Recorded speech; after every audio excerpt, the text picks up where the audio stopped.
आज पढ़ेंगे जयशंकर प्रसाद जी की आत्मकथ्य। जयशंकर प्रसाद जी के कुछ दोस्तों ने उनसे रिक्वेस्ट की कि वह अपनी आत्मकथा लिखें।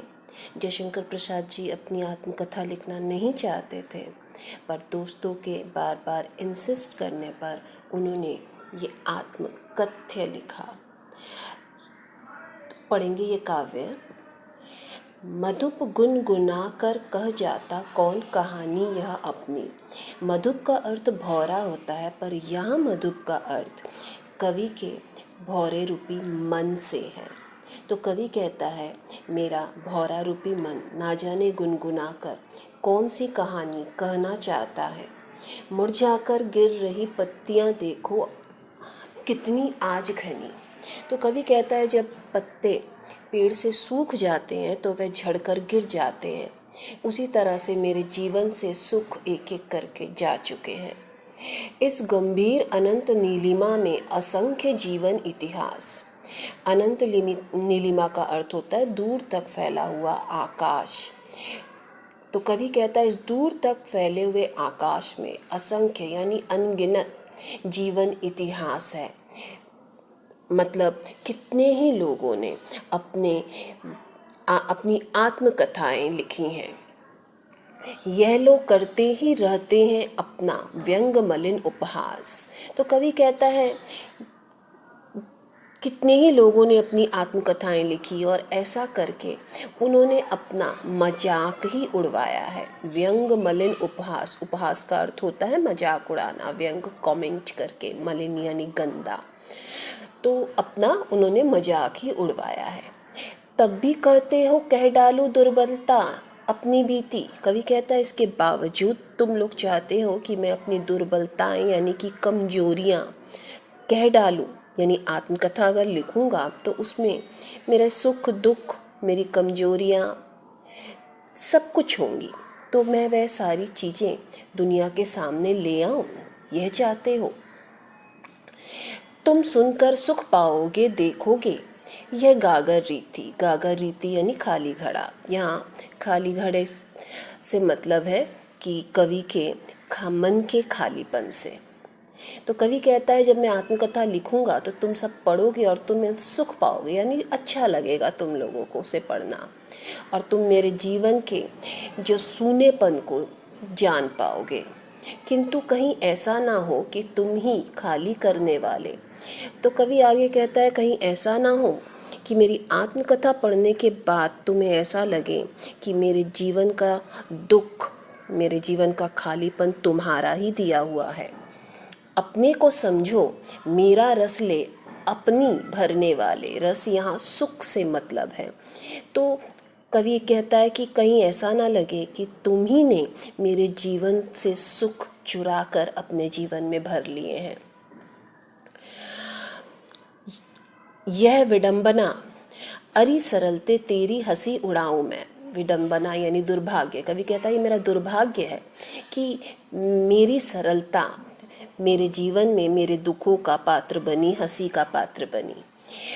भूले अपनी यह प्रवंचना औरों की दिखलाऊं मैं। तो कवि कहता है, मैंने जीवन में कुछ भूले की, कुछ लोगों ने मेरे साथ छल किया। प्रवंचना यानी छल करना, धोखा देना। तो मैं अपनी भूले दिखाऊं, गलतियां दिखाऊं, या लोगों ने मेरे साथ क्या क्या धोखे किए यह बताऊं। उज्ज्वल गाथा कैसे गाऊं मधुर चांदनी रातों की। उज्ज्वल गाथा का मतलब यहाँ पर सुख के दिनों से है जो कवि ने अपनी पत्नी या प्रेयसी के साथ बिताए। तो कवि कहता है, मैंने अपनी पत्नी के साथ जो जीवन बिताया, जो सुख के पल बिताए, जो मधुर चांदनी के नीचे बातें की, वो मैं दुनिया के सामने कैसे लाऊं। अरे खिलखिलाकर हंसते होने वाली उन बातों की। जो खिलखिलाकर हंसी मजाक में कवि अपनी प्रेयसी के साथ बातें करता है। तो कवि कहता है, उन बातों को मैं दुनिया के सामने कैसे लेकर आऊं। मिला कहाँ वह सुख जिसका मैं स्वप्न देखकर जाग गया। स्वप्न यानी सपना। तो कवि कहता है, वो सुख मेरे जीवन में एक सपने की तरह था जो थोड़े समय के लिए आया और चला गया। यानी कि अब वो प्रेयसी या पत्नी जो भी हैं वो उनके जीवन से जा चुकी है।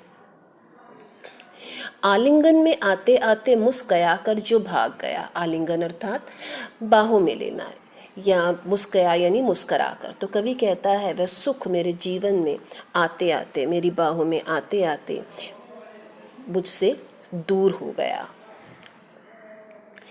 जिसके अरुण कपोलों की मतवाली सुंदर छाया में अनुरागिनी उषा लेती थी निज सुहाग मधुमाया में। इन दो लाइनों में कवि ने अपनी पत्नी की खूबसूरती का वर्णन किया है। तो अरुण कपोल का अर्थ होता है लाल गाल।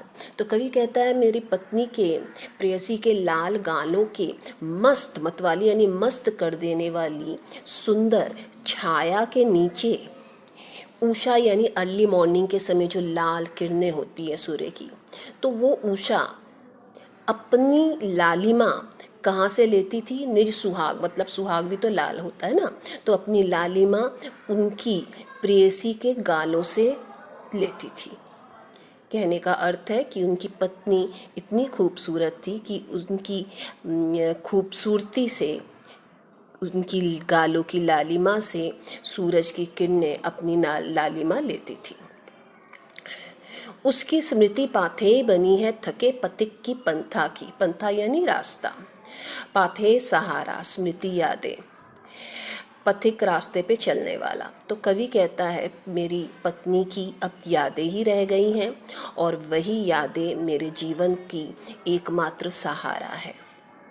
सीवन को उधेड़ कर देखोगे क्यों मेरी कंथा की। कंथा अर्थात गुदड़ी, जिसके अंदर कपड़े या पुराने कपड़े, रुई कुछ भी डालकर उसे सिला होता है।